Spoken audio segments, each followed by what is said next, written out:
Calvin Watkins, Dallas Morning News. Now that we're done with the offseason, how would you assess where you guys are as a group? Have you got everything that you wanted to accomplish? I don't know if you ever get it all accomplished. I feel really, really good about the offseason program. I'm going to start with the connection of the guys. Offense, defense, special teams, coaches, players, new faces, new personalities. Feel really good about that. I feel like we've just spent time doing things in the building, away from the building, getting to know each other. I think there's been multiple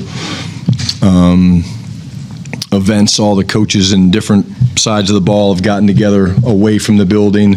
I think every position group has done that, and that's so important. So I think that's been amazing. I think getting the system in place in all three of those phases is really important. I love where we're at, right now offensively, just in terms of the changes and the adjustments and things that we're going to do. I feel really good about that. Defensively, I love what Flus has brought from a mentality and a mindset. It's hard to see that right now because we're limited, but the intentionality and the aggressive nature and the way they run to the ball is fascinating to me and has been well respected by me for a long time.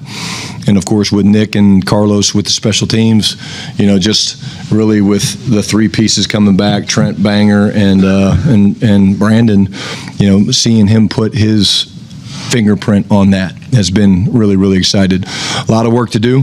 Some of the young guys, they've got to use these next 5 weeks to get caught up. There's a few guys that specifically, know they're a little bit behind. That's normal this time of year. They missed the first, 5 weeks or 4 weeks, I guess, of the offseason program, phase 1 and phase 2. But they have their work cut out for them in a good way. And the good news is the way the installations go is OTA 1 is the same as training camp 1 and OTA 2 and so on and so on. So they're hearing the information really for multiple times the same way, and I think that's important. That's something that I've believed in for a long time. As a first-year head coach, obviously you have your plan of how you want to do things. How much have you had to tweak things as you've gone through this process? There's always tweaks. I'm always evaluating things. I think I'm always looking for better ways to do things. I think I'm real big into what I call AARs, after action reports. After anything that we do, we kind of fill out an AAR. Okay, what'd you do well? What do you need to do better? What did you learn from it? A lot of people do that after games, but I think you have to do it. We did it after the draft, and we did it after phase 1, and we did it after phase 2, and now that mini camp and really phase 3 is over, we'll do the same thing as a staff, and there'll be things that we'll take forward next year when we look back and we're planning for the offseason program to say, hey, let's do this, let's implement that. Hey, I didn't really like that. Let's move on from that. So I think you got to stay curious. Clarence Hill, DLLS Cowboys. First of all, who's behind? Say again? Who you said was behind the black catcher? Say what? Who was behind? Oh, who? Oh, well, let me give you the names. Diggs coming in, certainly the uncertainty around when he will be ready. Can you just talk about that? How does it impact your plans at cornerback, if it has at all, and what you're doing, and when do you think he'll be ready to go? Yeah, again, I'm not going to get into when he's going to be ready. You don't know. He's got to maximize these next 40 days or whatever it is, five weeks, and it's been great having him back. It's been great having him with Britt. Trust his plan, trust the work, but to put a timetable on it, not going to do that. In terms of the importance of training camp, when he's ready, he'll be ready. Again, it gives opportunities for guys like Kalen Carson, Troy Pride, Kyrie Elam's doing great. So it's given us a chance to evaluate some of the younger players while Trayvon gets back and gets ready. And that's kind of when a guy gets injured, you hate it, but it does open the door for other guys, and you get a chance to evaluate guys that maybe you don't get a chance to see, and they'll get real reps, in training camp, and you'll see them going against CeeDee Lamb and George Pickens and guys like that, which is a big part of the evaluation, seeing the good guys against the good guys, and I think that's something that those guys are excited about. Now that Pickens been here a month, you guys kind of had a chance to really be around him more so than just the early stuff. Everybody's put the right foot forward. What have you learned about him that you didn't know? What has impressed you about him that you've seen? he comes to work every day with a smile on his face.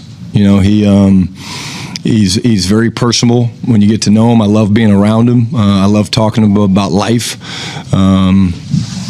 I love shooting baskets against him. I love just watching his, I talked to him a lot about, ball and his experiences at Pittsburgh and what he likes and what he doesn't like. And, he's been amazing. He was the last guy to leave the practice field today. I think that speaks volumes of the fact that he's excited about what we're building. And, I'm a big GP fan. Brian Tudor with ESPN. Earlier you said you like a lot where you are offensively. What do you like the most about where you are? I think, we got through the installs, which was good. Today was kind of like the final exam.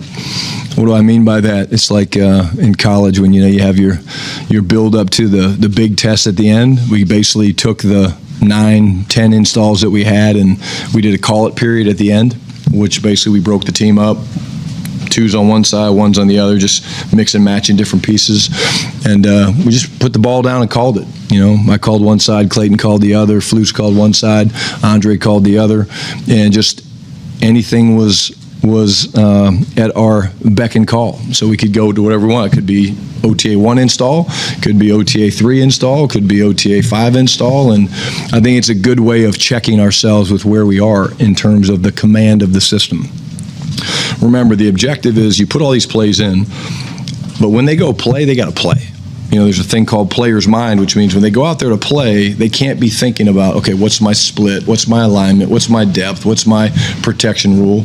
It's got to be where they're free to play and think and react. They're the greatest athletes in the world, and so if you bog them down with too many things where they're thinking about being perfect and robotic, then they're not going to play, a million miles an hour. And so I felt like that. I haven't seen the film yet with the 2s. I felt like the 1s showed great command of what we've done, and we pulled from really all the different instances. Let's begin with Winfrey, who listed at 6'4", 290, right about that range. 4th-round pick out of Oklahoma, number 108 overall by the Cleveland Browns. This was in the 2021 NFL draft. 2022, NFL draft. Was with the Browns for 2022, and then didn't even get to his second training camp. More on that in a little bit. Had been released by Cleveland, picked up with the Jets, and then was not brought back after that season ended, did not get a futures deal, and then spent this year with the Birmingham Stallions. He picked up with them back in mid-October, so spent the 2024/2025 campaign really with the Birmingham Stallions. Now a member of the Dallas Cowboys. He had been cut by the Browns after multiple issues in the 2023 offseason. All of these charges the 2023 charge was dropped.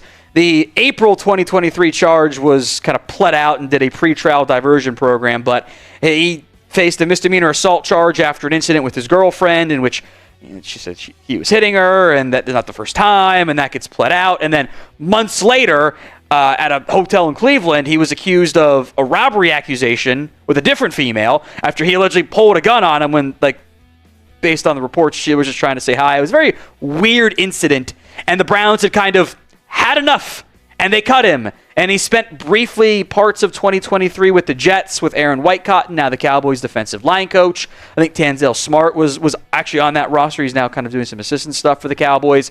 Winfrey had a good season in the UFL. 3 TFLs, 2 sacks, 33 tackles. Probably one of the better UFL defensive linemen that was available.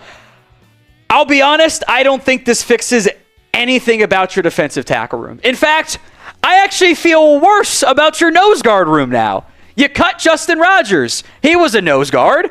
I think Solomon Thomas, Perion Winfrey at sub 300 pounds, those guys are not nose tackles. They're one techniques. They can do some run stopping, but doesn't make you feel good about going up against 330-pound guards, right? Akinbasote, I think, is kind of more of a practice squatter right now. Needs some development, but he's got some good size. You feel better about your three technique depth, sure, but I still think nose guard is a pretty big area of concern for this Cowboys team. More on the Robert Rochelle signing, but Cowboys training camp gear is available. Chatsports.com/CowboysCamp.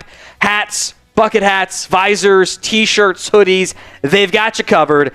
Links in the comments and the description of today's show. That's chatsports.com/CowboysCamp. Let's get to the cornerback signing. This is the textbook. Stephen Jones, can we have Jair Alexander? We have Jair Alexander at home. Jair Alexander at home. The Cowboys did sign a former Packers corner. It's just not the one anybody wanted. Also was a draft pick, 4th-round pick by the Los Angeles Rams back in 2021, coming out of Central Arkansas. Didn't last that long with the Rams. I don't think they ever really got the level of play that they were hoping for out of the now 27-year-old. He had been cut, final roster cuts, then bounced around practice squads in Seattle, in Carolina, picked up by the Packers in 2023 after spending time on the Panthers practice squad. They brought him back for 2024. He kind of bounced around the roster this past year, didn't play a lot on defense, was mostly special teams. Joined the Chiefs back in March, and actually got cut in May, and now heading over to the Dallas Cowboys. He was picked 130, by the way, in that 2021 NFL draft. Did technically win a Super Bowl as well, which is kind of funny on top of that. The production speaks for itself. Played a decent amount back in 2021. He was involved on defense there, but he's really just been a special teamer ever since then. So the depth chart changes. Barku flips out. Rochelle flips in. This feels like, again, closer to a camp body than an actual player. Like, if you have to play Robert Rochelle and anything beyond the preseason, I think that's a bad sign. I think if you wanted a defensive tackle help, if you wanted cornerback help, I think you probably still want that right now. This is more of, which I think teams should do more of in general. I feel bad cutting people, but I think shuffling the back end of the roster, if you're going to be all competition focused, that's actually an easy way to go about doing it. So be honest with me. What's your excitement level over these signings? I think the answer is low because they're not supposed to be excitement level, hyped signings. It's depth. That's camp bodies. That's all it is. So let me know in the comments of today's show. 1 to 10 is your scale.